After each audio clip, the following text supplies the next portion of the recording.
Europe 1. Bon réveil, bon jeudi avec Europe 1 matin. Dimitri Pavlenko, c'est l'heure de retrouver Laurent Tessier. Bonjour Laurent. Bonjour à tous. Le PSG est en finale de Ligue des Champions. Vous revenez sur cette soirée de tension sur le terrain, mais aussi en dehors. Que dire du PSG héroïque, historique. Le Paris Saint-Germain est une équipe incroyable. Pour la seconde année consécutive, le club est en finale de la Ligue des Champions. C'est dingue, c'est fou. Les Parisiens ont réussi à éliminer le Bayern Munich.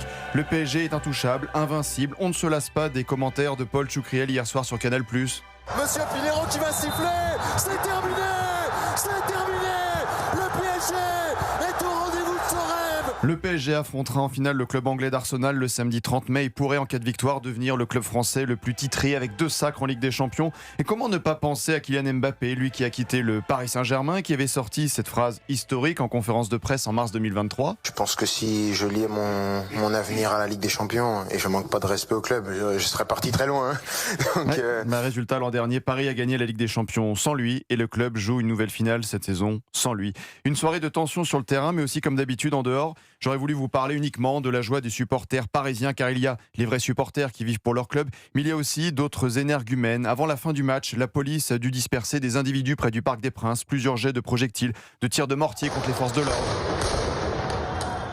Des feux de poubelle, une voiture de police ciblée, attaquée. Des individus ont tenté de pénétrer sur le périphérique parisien comme l'année dernière pour la finale. Place de la Concorde, une voiture a été encerclée avec à son bord le conducteur. Des individus ont grimpé sur le véhicule. Allumez-le, tuez-le, c'est ce qui est dit. La voiture a été complètement renversée, détruite. Des individus ont appelé à mettre le feu. Et tout le monde filmait la scène, l'extase. L'AFP a parlé cette nuit de quelques débordements, 6 interpellations selon la préfecture de police.